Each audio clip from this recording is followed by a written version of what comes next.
નમસ્કાર, હું છું આપણી સાથે મહેન્દ્ર અને આપ જોઈ રહ્યા છો ગુજરાત એટ 10। સમાચારની શરૂઆત કરીએ ગાંધીનગરથી। તો ગાંધીનગરથી મહત્વના સમાચાર સામે આવી રહ્યા છે, જ્યાં નેપાળની તારાજી મામલે સરકારનું નિવેદન સામે આવ્યું છે। ત્યારે નેપાળમાં જે તારાજી આવી છે તેને લઈને સરકારનું નિવેદન સામે આવ્યું છે। પ્રવક્તા મંત્રી જીતુ વાઘાણીએ નિવેદન આપ્યું છે। નેપાળમાં અનેક લોકો તારાજીમાં ફસાયા છે, ત્યારે ઘણા લોકો હતપ્રત થયા છે તેવું પ્રવક્તા મંત્રી જીતુ વાઘાણીએ જણાવ્યું। ત્યારે ગુજરાતીઓ માટે વડાપ્રધાન ગૃહમંત્રી સાથે વાતચીત, જ્યાં 12 ગુજરાતીઓ સંપર્ક વિહોણા હોવાની માહિતી સામે આવી છે। સરકારે હેલ્પલાઇન નંબર શરૂ કર્યો છે, ચર્ચા ચાલુ છે, ત્યારે દુઃખની ઘડીએ સરકાર લોકોની સાથે છે તેવું જીતુ વાઘાણીએ જણાવ્યું। ત્યારે તમામને બનતી મદદ કરવામાં આવશે તેવું જીતુ વાઘાણીએ કહ્યું। આવો જોઈએ જીતુ વાઘાણીએ શું કહ્યું। माननीय मोदी साहेब मार्गदर्शन नीचे राज्य सरकार माननीय मुख्यमंत्री श्री भूपेन्द्र भाई ये पण माननीय अमित भाई शाह संपर्क में है। विभाग द्वारा ये तमाम माहितीओ जे आपने मळी छे ए पण पहोंचाडवामां आवी छे। आपणा राज्यना अलग अलग जिल्लाओ ए जिल्लाओमां 12 जेटला लोको ए मिसिंग छे एवी અત્યાર સુધીની માહિતી છે। અમદાવાદ, આણંદ, રાજકોટ, વલસાડ, સુરત, ખેડા, અમરેલી, ગાંધીનગર, વડોદરા જે લોકોએ આપણા તંત્રનો સંપર્ક કર્યો છે। માનનીય મુખ્યમંત્રી ભૂપેન્દ્રભાઈ અને નાયબ મુખ્યમંત્રી હર્ષભાઈના માર્ગદર્શન નીચે વહીવટીતંત્ર દ્વારા તમામ જિલ્લાઓમાં એ નંબર હેલ્પલાઇન નંબર એ જાહેર કર્યો છે। સ્ટેટ ઇમરજન્સી સેન્ટર દ્વારા પણ 3 નંબરો એ જાહેર કરવામાં આવેલ છે, છતાં પણ હું જણાવું છું કે 079-232-51-900 079-232-51-900 બીજો નંબર છે 99-784-053-04 99-784-053-04 અને હેલ્પલાઇન નંબર બીજો પણ 1070 એ પણ આપણો સ્ટેટ ઇમરજન્સી સેન્ટર ગાંધીનગરનો નંબર છે। તો ગાંધીનગરથી અન્ય સમાચાર કે જ્યાં અમિત શાહે રક્ષાબંધનની શુભેચ્છા પાઠવી છે। તો મહત્વના સમાચાર ગાંધીનગરથી કેન્દ્રીય ગૃહમંત્રી અમિત શાહે રક્ષાબંધનની શુભેચ્છા પાઠવી છે। રક્ષાબંધન ભાઈ બહેનના અતૂટ પ્રેમનું પ્રતીક છે, ત્યારે સૂતરના તાતણે જીવનના મૂલ્યો ગૂંથાયા છે તેવું અમિત શાહે જણાવ્યું। જ્યાં વૈદિક પરંપરા ભારતની ગૌરવશાળી ઓળખ છે, એક ભારત શ્રેષ્ઠ ભારતનો સંકલ્પ સાકાર કરવાનો પ્રયત્ન, મહિલાઓના આત્મસન્માન અને સુરક્ષા માટે સરકાર કાર્યરત છે તેવું જણાવ્યું। ત્યારે લખપતિ દીદીથી મહિલાઓનું આર્થિક સશક્તિકરણ થયું છે તેવું કેન્દ્રીય ગૃહમંત્રી અમિત શાહે જણાવ્યું।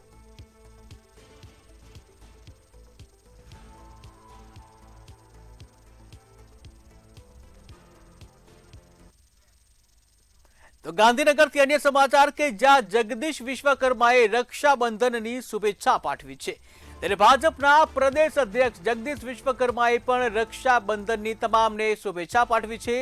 રક્ષાબંધન ભાઈ બહેનના પ્રેમનું પ્રતીક છે તેવું જગદીશ વિશ્વકર્માએ જણાવ્યું છે। ત્યારે બહેનના સન્માન અને સુરક્ષાનું રક્ષણ ભાઈની જવાબદારી છે। રક્ષાબંધન અતૂટ સંબંધ અને જવાબદારીનો પર્વ છે તેવું જગદીશ વિશ્વકર્માએ જણાવ્યું છે। ત્યારે ભારતીય સંસ્કૃતિમાં નારી શક્તિને સન્માન મળ્યું છે, મહિલા સશક્તિકરણ માટે અનેક મહત્વપૂર્ણ પહેલ તેવું પણ જણાવ્યું। જ્યાં મહિલાઓની સુરક્ષા અને આત્મનિર્ભરતા માટે સરકાર કટિબદ્ધ છે, ત્યારે ગુજરાત મહિલા સશક્તિકરણના સતત આગળ વધી રહ્યું છે તેવું જગદીશ વિશ્વકર્માએ કહ્યું।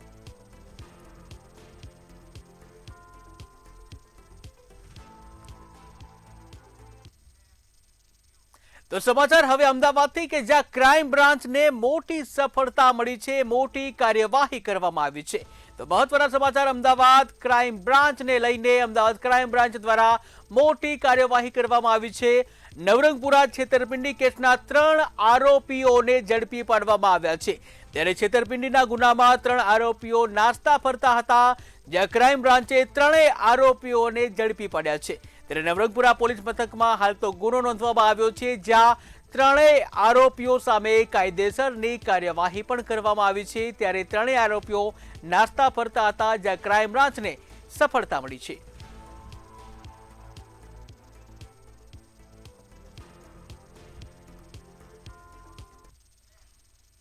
નજર કરીએ ખંભાત ઉપર તો ખંભાતના કલમસર ગામે પોલીસનો લાઠીચાર્જ સામે આવ્યો છે। તો ખંભાતના કલમસર ગામે પોલીસ દ્વારા લાઠીચાર્જ કરવામાં આવ્યો છે, જ્યાં લાઠીચાર્જ બાદ ગ્રામજનોએ પોલીસ પર પથ્થરમારો કર્યો હોવાની ઘટના સામે આવી છે, જ્યાં પથ્થરમારામાં 2 પોલીસ કર્મી ઘાયલ થયા છે। રોહન ડાઇઝ કંપની પાસે ગ્રામજનો એકત્રિત થયા હતા, જ્યાં યુવકના મોત બાદ મામલો વધુ ગરમાયો હતો, ત્યારે વળતરની માંગને લઈને ગ્રામજનો દ્વારા વિરોધ કરવામાં આવ્યો હતો। ત્યારે પોલીસ અને ગ્રામજનો વચ્ચે ઘર્ષણ થયું હતું, જ્યાં પોલીસે ટીયર ગેસના સેલ છોડ્યા અને ઘટના સ્થળે અફરાતફરીનો માહોલ પણ જોવા મળ્યો હતો। ત્યારે પોલીસ અને ગ્રામજનો વચ્ચે ઘર્ષણ જોવા મળ્યું।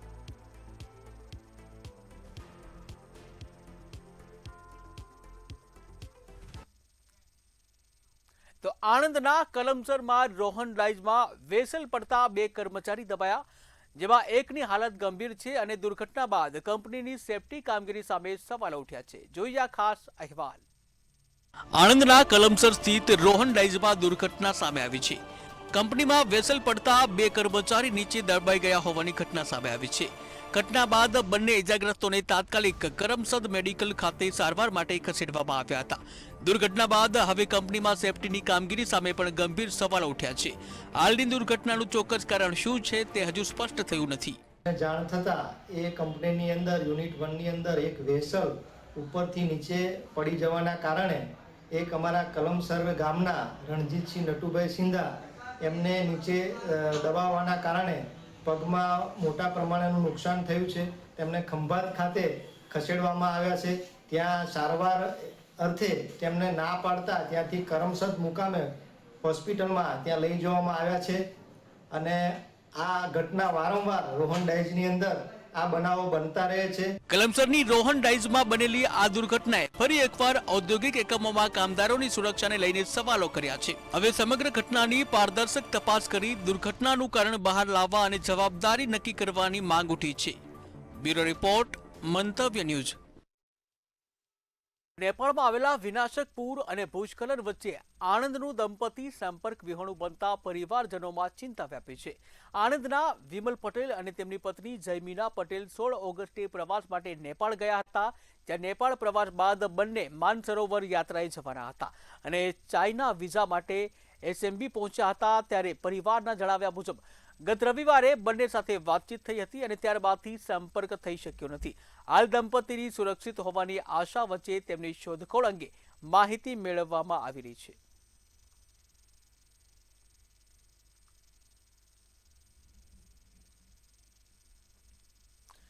તો વાત કરીએ અમદાવાદની કે જ્યાં ક્રાઇમ બ્રાન્ચે નકલી બ્લડ પ્રેશરની દવા બનાવતા આંતરરાજ્ય સિન્ડિકેટનો પર્દાફાશ કર્યો છે।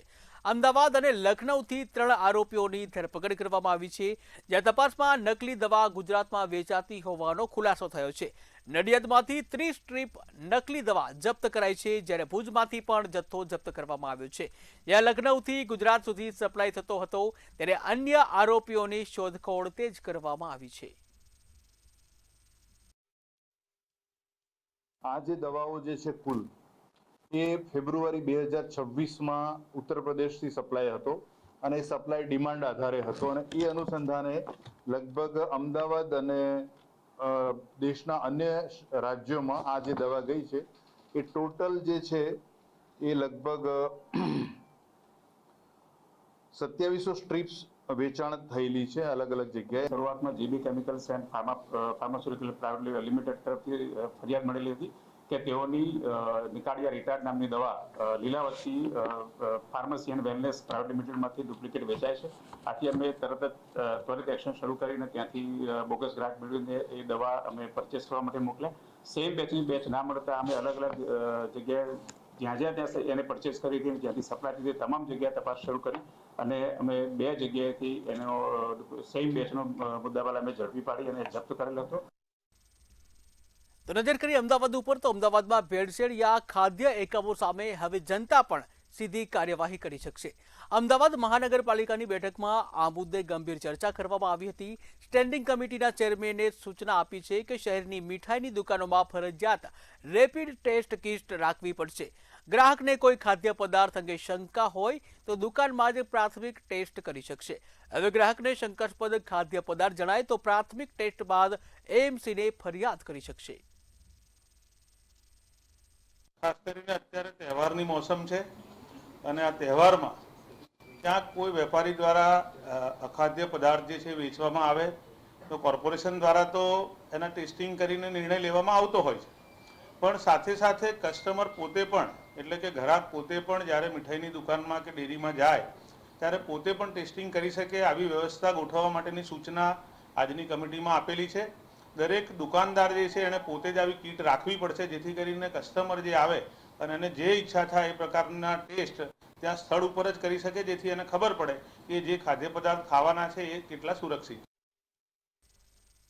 રક્ષાબંધનને હવે માત્ર એક જ દિવસ બાકી છે, ત્યારે વડોદરા એસટી ડેપો ખાતે મુસાફરોનો ભારે ધસારો જોવા મળી રહ્યો છે.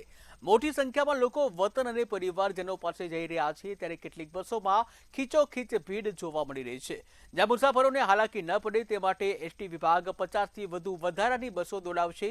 સુરક્ષા અને ભીડ વ્યવસ્થાપન માટે તંત્ર દ્વારા ખાસ તકેદારી રાખવામાં આવી રહી છે.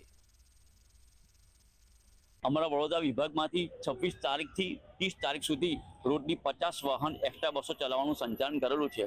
50 બસો ઓછામાં ઓછી રોડની 100 ટ્રીપો મારશે, અપ એન્ડ ડાઉન જઈને આવવાની ડબલ ગાડીઓ. પંચમહાલ, દાહોદ, ગોધરા, ઝાલોદ, ડેમખેડા બાજુ છે ટ્રાફિક. આ બાજુ ઉત્તર ગુજરાતની અંદર અમદાવાદ સુધીનું છે. સૌરાષ્ટ્રની અંદર રાજકોટ, ભાવનગર પણ ટ્રાફિક સંચાલનમાં કરેલું છે. તો આગળ વાત કરીએ રાજકોટની, તો કે જ્યાં થોરાળા પોલીસ સ્ટેશન વિસ્તારમાં સગીરા સાથે દુષ્કર્મની ઘટના સામે આવી છે. પરિવારજનોએ 26 ઓગસ્ટે પોલીસ ફરિયાદ નોંધાવતા થોરાળા પોલીસે તાત્કાલિક કાર્યવાહી કરી હતી, જ્યાં પોલીસે અમૃત ઉર્ફે સની જયંતિ બેલમની ધરપકડ કરી છે.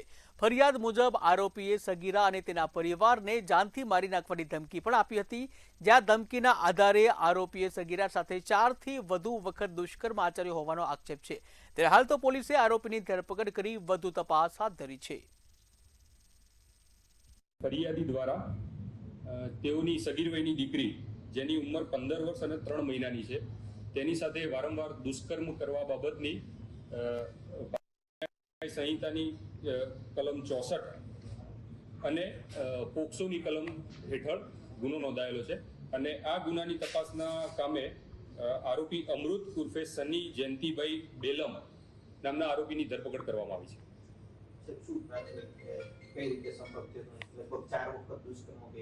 હા, પ્રાથમિક રીતે જે રીતે તપાસ ચાલી રહી છે એમાં માહિતી મળી એ પ્રમાણે એણે એના પરિવારને અને પરિવારના સભ્યોને જાનથી મારી નાખવાની ધમકી આપી 4થી વધુ વખત દુષ્કર્મ આચરેલું છે.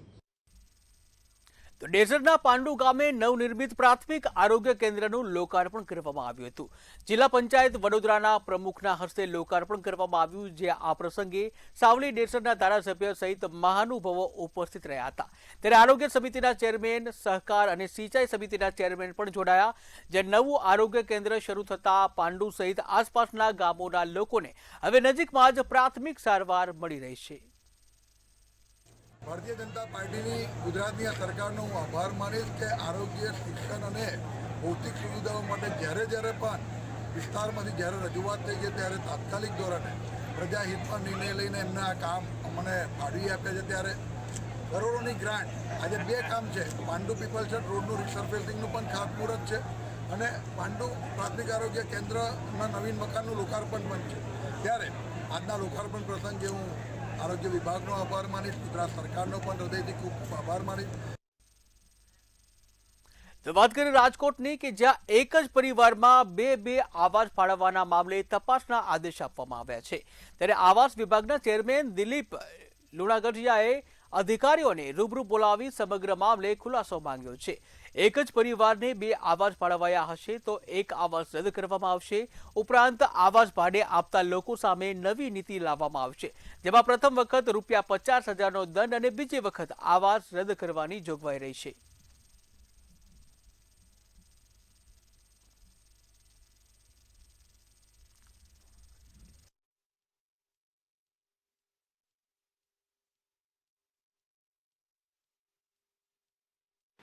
આવાસ યોજનામાં ગેરરીતિને લઈને સમગ્ર રાજકોટમાં હાલ એક ચર્ચાનો વિષય બન્યો છે કે ગેરરીતિ આવાસ વિભાગના અધિકારીઓ દ્વારા ક્યાંક ને ક્યાંક કરવામાં આવી છે. અને કહી શકાય કે આ ચર્ચા વચ્ચે આપણી સાથે હાઉસિંગ ઇમ્પ્રુવમેન્ટ અને ક્લિયરન્સના ચેરમેન દિલીપભાઈ લુણાગરિયા છે, એમની સાથે જ વાત કરીશું. મારા ધ્યાન ઉપર ગઈકાલે મંતવ્ય ટીવીના મારફત મારા ધ્યાન ઉપર આવ્યું છે કે એક જ ફેમિલીના 2 વ્યક્તિના આવાસ ફાળવવામાં આવ્યા છે. ત્યાર પછી અત્યારે ગઈકાલે તો ઈદની રજા હતી, એટલે આજે હું કોર્પોરેશન આવીને પહેલું કામ મેં હાથ ઉપર એ લીધું છે કે આવું કોઈપણ ફેમિલીને એક જ ફેમિલીમાં 2 વ્યક્તિના આવાસ ફાળવ્યા હોય તો આના બધા ડેટા ચકાસે, અને આવ્યું કોઈ પણ હોય એક જ ફેમિલીમાં 2 આવાસ ફરવાનો તેમાંથી એક એનું રદ થાય, એની ઝડપથી કાર્યવાહી થાય. જો ખોટા સોગંદનામા રજૂ કર્યા હોય તો એની ચકાસણી કરવાની જવાબદારી અધિકારીની હોય છે. આવું પણ કાંઈ જો અમારા ધ્યાન ઉપર આવશે તો અધિકારીઓને પણ એની ઉપર પણ આકરા પગલાં લેવામાં આવશે. અને આ ભાડે આવાસવાળાને હજી હું ચેતવણી આપું છું કે આવતા દિવસોમાં જો કોઈ પણ ભાડે આવાસ આપ્યા હોય તો આમાં અમે નવી પોલિસી જાહેર કરવા જઈ રહ્યા છીએ. અને એ પોલિસી એટલી આકરી હશે કે આ લોકોને ગમે ત્યારે આવાસ ભાડામાં પકડાશે તો 1 મહિનામાં એનો આકરો દંડ અને બીજા મહિનામાં એ આવાસ એનું રદ કરી દેવામાં આવશે. એટલે અત્યારે હું બધાય આવાસમાં જેને ભાડા આપ્યા છે એ લોકોને ચેતવણી આપું છું કે આવા આવાસ ભાડે આપ્યા હોય તો જલ્દીમાં જલ્દી ખાલી કરાવી આપે. આ પર્ટિક્યુલર આ કેસ માટે અત્યારે હમણાં અધિકારીઓને બોલાવીને મેં સૂચના આપી દીધી છે. આવું કાંઈ પણ હોય તો બધાના કાગળ બધાય ચેકિંગ કરી અને એનું આવાસ બને એટલી ઝડપથી રદ થાય એની કાર્યવાહી કરવામાં આવશે. અને આવું કોઈ પણ ટાઉનશીપમાં આવું થયું હોય તો આમાં કોઈ પણનું ચલાવી લેવામાં નહીં આવે, અને બને એટલું ઝડપથી આમાં યોગ્ય નિર્ણય થાય અને નાના માણસોને આવાજ મળી રહે, એ જ અમારો ઉદ્દેશ્ય છે. આ સાથે તેઓ એ પણ જણાવ્યું કે અમદાવાદમાં જે પ્રકારની આવાસને લઈને જે પોલિસી બનાવવામાં આવી છે તે ઉત્તમ છે, તેના ઉપર પણ વિચારણા કરીને તેની અમલવારી થાય તે પ્રકારનો પ્રયાસ રાજકોટ મહાનગરપાલિકા દ્વારા કરવામાં આવશે. કેમેરા લલિત વ્યાસ સાથે ધ્રુવ કુંડેલ, રાજકોટ. રાજકોટમાં ભિક્ષુક મહિલાના અપહરણ, દુષ્કર્મ અને હત્યાનો ભેદ પોલીસે ઉકેલી નાખ્યો છે. આજીડેમ પોલીસે રમેશ વૈદુકિયા નામના આરોપીની ધરપકડ કરી છે, જ્યાં તપાસમાં સામે આવ્યું છે કે આરોપીએ વૃદ્ધાને માર માર્યો અને દુષ્કર્મ આચર્યું. ત્યારબાદ ફરી માર મારતા વૃદ્ધાનું મોત નીપજ્યું, જ્યાં પુરાવાનો નાશ કરવા લાશને કપડામાં લપેટી આજીડેમના કાંઠે ફેંકી દેવામાં આવી હતી. ત્યારે આરોપી સામે અગાઉ પણ ગંભીર ગુનાઓ નોંધાયેલા હોવાનું પોલીસે જણાવ્યું છે. સીસીટીવી, ખાસ કરીને સીસીટીવીના આધારે એ પ્રસ્થાપિત થયું કે એક રિક્ષાની અંદર તારીખ 19ના રોજ આ મહિલાને બેસાડીને આરોપી અપહરણ કરી લઈ જાય છે અને આજીડેમ પોલીસ સ્ટેશન વિસ્તારમાં આજીડેમના કિનારે આ મહિલા સાથે બળાત્કાર કરે છે અને ત્યાં લાકડાના ધોકા મારી મહિલાનું મૃત્યુ નિપજાવે છે. અને મૃત્યુ નિપજાવ્યા બાદ આના ડેડ બોડીને કપડા વીંટી અને ડેમના કિનારે ફેંકી અને પુરાવાનો નાશ કરવાનો પ્રયત્ન કરે છે. આરોપીનું નામ છે રમેશભાઈ બચુભાઈ વૈદુકિયા. એ મૂળ રહે કાલાવાડ, જામનગરના છે અને હાલમાં એ કોઠારિયા રોડ, રાજકોટ રહે છે. આરોપીના ગુનાહિત ઇતિહાસની વાત કરીએ તો આ બનાવના પહેલા આરોપી વિરુદ્ધ 3 ગુના દાખલ થઈ ચૂક્યા છે. તો નજર કરીએ જામનગર ઉપર કે જ્યાં જામનગરની MP શાહ મેડિકલ કોલેજની જમીન પર મહાનગરપાલિકા દ્વારા વોર્ડ ઓફિસનું બાંધકામ શરૂ કરાતા વિવાદ સર્જાયો છે. વોર્ડ નંબર 3માં નર્સિંગ ક્વાર્ટર પાસે PIU હસ્તકની જગ્યા પર બાંધકામ શરૂ થતા કોલેજ તંત્રએ કાર્યવાહી માટે PIUને સૂચના આપી છે, જ્યાં ડીને જણાવ્યું છે જગ્યાના રક્ષણ માટે બાઉન્ડ્રી વોલ બનાવવાની દરખાસ્ત સરકારને મોકલી દેવામાં આવી છે અને ટેન્ડર પ્રક્રિયા ચાલી રહી છે. ત્યારે હાલ તો બાંધકામ અટકાવવા મહાનગરપાલિકા કમિશનર અને ચીફ એન્જિનિયરને રજૂઆત કરાઈ છે.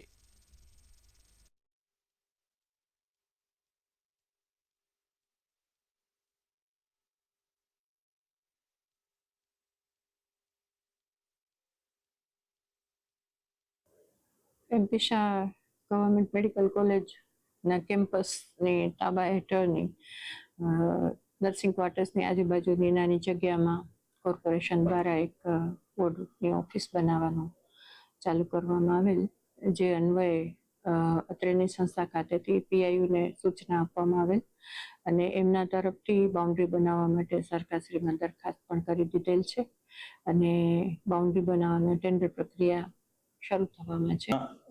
મહાનગરપાલિકાના યોગ્ય સ્તરેથી મેડિકલ કોલેજ સાથે, જીજી હોસ્પિટલ સાથે કે રાજ્ય આરોગ્ય વિભાગ સાથે જે કોઈ સંકલનની કામગીરી કરવાની થતી હોય તે મહાનગરપાલિકાના યોગ્ય સ્તરેથી કરવામાં આવશે. હાલમાં જે કામગીરી ચાલે છે એના પત્ર વ્યવહારો કે મંજૂરી કે યોગ્ય સંકલન એ તમામ પ્રક્રિયાઓ કોર્પોરેશન દ્વારા યોગ્ય સ્તરેથી લેવામાં આવશે. મહાનગરપાલિકા સરકારી જમીનો ઉપર દબાણ કરતી હોય તેને ક્યાંક ને ક્યાંક હટાવવાનું કામ કરતું હોય છે, પણ આજ તો એવો જ પ્રશ્ન આવીને ઉભો રહ્યો છે કે મહાનગરપાલિકા દ્વારા જ ક્યાંક ને ક્યાંક દબાણ કરવામાં આવેલ છે. મહાનગરપાલિકાના વોર્ડ નંબર 3ના જે વિકાસ રોડ ઉપર આ જયંત સોસાયટીના ખૂણા ઉપર સોલિડ વેસ્ટની એક ઓફિસ બનાવવામાં આવે છે. આ ઓફિસનું અત્યારે નિર્માણ કાર્ય થઈ રહ્યું છે. 3 મહિનાથી આ ઓફિસનું કામ ચાલુ છે. આ જગ્યા હજી પીઆઈયુ હસ્તક જ છે. આ પીઆઈયુ દ્વારા હજી મહાનગરપાલિકાના જગ્યા સોંપવામાં નથી આવી અને એ પહેલા જ મહાનગરપાલિકા દ્વારા આ વોર્ડ ઓફિસનું કામ શરૂ કરી દેવામાં આવ્યું છે. અને ક્યાંક ને ક્યાંક અત્યારે મહાનગરપાલિકા અને પીઆઈયુ સામસામે ક્યાંક ને ક્યાંક વિવાદમાં મહાનગરપાલિકા આવી છે. અને આ વિવાદને લઈ અને જોવાનું એ રહેશે કે મહાનગરપાલિકા દ્વારા જે દબાણ કરવામાં આવેલ છે, જે પીઆઈયુની આ જગ્યા છે, હવે મહાનગરપાલિકા દ્વારા આ જગ્યા હટાવવામાં આવશે કે પીઆઈયુ દ્વારા આ બંનેની ક્યાંક ને ક્યાંક સમજૂતી થાય અને સમજૂતીને લઈ અને આગળના કરારો હવે પીઆઈયુ દ્વારા મહાનગરપાલિકાના જગ્યા સોંપશે કે કેમ? અને જો સોંપવામાં નહીં આવે તો મહાનગરપાલિકા આ જગ્યા ઉપર પોતાનું જ બનાવેલું બાંધકામ દૂર કરશે કે શું, આગળ જોવાનું રહેશે. કેમેરામેન રોહિત નારવાણી સાથે હિરણ ગાંધી, મંતવ્ય ન્યૂઝ, જામનગર. તો આગળ વાત કરીએ ભાવનગરની કે જ્યાં દેવુબાગ વિજયરાજનગર શેરી નંબર 6 અને દૂધ ડેરી રોડ વિસ્તારમાં અશાંત ધારા હેઠળ 2 મિલકતોને મંજૂરી આપવાના મુદ્દે વિવાદ ઉભો થયો છે. ત્યારે સ્થાનિકોએ કલેક્ટર કચેરી ખાતે આવેદનપત્ર આપી બંને મિલકતોની મંજૂરી સામે વિરોધ દર્શાવ્યો છે. જ્યાં રહીશોએ મિલકતના અગાઉના વ્યવહારો, માલિકી હક અને દસ્તાવેજોની વિગતવાર તપાસની માંગ કરી છે. ત્યારે વ્યવહારો બેનામી હતા કે પછી ધાકધમકીથી થયા હતા કે કેમ તે અંગે તપાસ પણ કરવામાં આવશે તેવી રજૂઆત કરવામાં આવી છે. જ્યાં બંને પ્લોટનું એકત્રીકરણ કરી ભવિષ્યમાં ફ્લેટ કે દુકાનોનું બાંધકામ થાય તો વસ્તી સંતુલન બદલવાની આશંકા વ્યક્ત કરવામાં આવી છે. પ્લોટ નંબર 191 પબ્લિક એ ડેરી રોડ વિજયરાજનગર. અમારા વિસ્તારમાં વિજયરાજનગર અને દેવબાગમાં અશાંત ધારાનો કાયદો લાગ્યા બાદ નવી અરજી પ્રમાણે નવા બાંધકામ માટે એક ફ્લેટની સ્કીમ મારા ઘરની બાજુમાં મૂકવા માટેની તૈયારી કરેલ છે. એપ્લિકેશન મામલતદાર અને એસડીએમ સાહેબને ત્યાં પહોંચાડી હતી અને અમારી જાણ થતાં અમને ખ્યાલ આવ્યો કે ત્યાં ફ્લેટની 2 BHK 3 BHKની સ્કીમ મૂકવાની છે. એની માટે અમારો બધાનો વિરોધ છે. અવારનવાર આ વસ્તુ દેવબાગ અને વિજયરાજનગરમાં થાય છે. એ બાબતે અમારે વિરોધ કરવા માટે હોવા છતાં ત્યાંના પ્લોટ, મકાન અને ફ્લેટો જ્યાં હિન્દુના નામના છે, ત્યાં મોમેડિયન ગેરકાયદેસર રહે છે, એની વિરુદ્ધ એફઆરઆઈ કરે, એમને ત્યાંથી કાઢે તથા અશાંત ધારો લાગુ થયા પછી પણ અમુક પ્લોટો તબદીલ થયેલા છે, જેમાં અમે વાંધો ઉઠાવેલો છે. મામલતદાર અને પોલીસ સ્ટેશનમાં પણ અમે કીધું હતું. તો બહુચરાજીના ઐતિહાસિક બાંધેલિયા તળાવની દયનીય હાલત જોવા મળી. જ્યાં ગંદકી અને ગટરના પાણીથી તંત્રની બેદરકારી સામે સવાલો ઉભા થયા છે. વધુ વિગત સાથે જોઈએ ખાસ અહેવાલ. મહેસાણા જિલ્લાના પવિત્ર યાત્રાધામ બહુચરાજીમાં ઐતિહાસિક બાંધેલિયા તળાવની હાલત દયનીય બની છે. ગાયકવાડ સરકારના સમયગાળામાં બહુચરાજી મંદિરને અડીને બનાવવામાં આવેલું આ તળાવ એક સમયે શહેર માટે પાણીનો મહત્વનો સ્ત્રોત હતું, પરંતુ આજે તળાવમાં કચરાના ઢગલા અને જંગલી વેલનું સામ્રાજ્ય જોવા મળી રહ્યું છે. લીલી ચાદરની જેમ પથરાયેલી વેલ નીચે શહેરનું ગંદુ ગટરનું પાણી તળાવમાં ઠલવાઈ રહ્યું હોવાના આક્ષેપો થઈ રહ્યા છે. તળાવની અંદર કાયદેસર આજુબાજુમાં ગંદકી બહુ પડી હોય છે અને કોઈ સાફ સફાઈની કોઈ કામગીરી ચાલતી નથી. આજુબાજુમાં કચરા એટલા ઢગલો પડ્યો છે, વત્તા તળાવની અંદર ગંદકી પાણી છે, નાળો અંદર પડેલો છે. અત્યારે આજુબાજુમાં જુઓ તો જ્યાં ત્યાં ગંદકી જ છે કે તળાવ જેવું રહ્યું જ નથી કે ચારે બાજુ ગંદકીઓના ઢગલા પડ્યા છે અને ગટરોના પાણી પણ તળાવમાં છોડવામાં આવી રહ્યા છે. માં બહુચરનું યાત્રાધામ છે, વિશ્વવિખ્યાત છે. લાખો શ્રદ્ધાળુઓ અહીંયા દર્શન કરવા માટે આવે છે અને આટલું નજીક સરસ તળાવ હોવા છતાં પણ એનું કોઈ બ્યુટિફિકેશન અથવા તો સ્વચ્છતા નથી બિલકુલ. એટલે આ બાબતે બહુ તંત્રની ઘોર નિષ્ફળતા જ કહેવાય. એક તરફ તંત્ર દ્વારા સ્વચ્છતા અંગેના બોર્ડ લગાવવામાં આવ્યા તો બીજી તરફ બોર્ડની બાજુમાં જ તળાવ ગંદકીથી ખદબદી રહ્યું છે. પવિત્ર યાત્રાધામમાં જ જો ઐતિહાસિક તળાવની સફાઈ અને જાળવણી કરવામાં ન આવે તો તંત્રની કામગીરી સામે સવાલ ઉઠે તે સ્વાભાવિક છે. સ્થાનિકોમાં તળાવની તાત્કાલિક સફાઈ કરી ગટરનું પાણી રોકવા તેમજ નિયમિત જાળવણી કરવાની માંગ ઉઠવા પામી. યાત્રાધામ બહુચરાજી ખાતે આવેલું મંદિરને જે પાસે આવેલું જે તળાવ છે, બાંધલિયા તળાવ, જે ગંદકીથી ખદબદી રહ્યું છે અને જંગલી વેલોથી આખું દેખાઈ રહ્યું છે. અને ત્યારે આજુબાજુના જે રહીશો છે તેમને પણ દુર્ગંધની વાસ આવે છે અને ઘણા મચ્છરો પણ થાય છે અને ત્યાં બીમાર પણ પડે છે. અને લોકો જે છે આ જે તળાવ હતું તેના માટે 2 વાર અગાઉ જે આવી હતી ગ્રાન્ટ આવેલી હતી, પણ છતાંય પણ ડેવલપ નથી કરવામાં આવ્યું. હાલ જે બહુચરાજી મંદિરના અડીને આવેલું છે અને જે છે સ્થાનિકો દ્વારા જે માંગ કરવામાં આવી રહી છે કે આ તળાવને ડેવલપ કરવામાં આવે ને સાફ સફાઈ થાય અને ડેવલપ થાય તે પ્રકારની હાલ સ્થાનિકો દ્વારા માંગ કરવામાં આવી છે. અલ્પેશ પટેલ, મંતવ્ય ન્યૂઝ, મહેસાણા. તો ગુજરાત એટ 10 માં હાલ બસ આટલું જ. વધુ સમાચાર માટે જોતા રહો મંતવ્ય ન્યૂઝ. નમસ્કાર.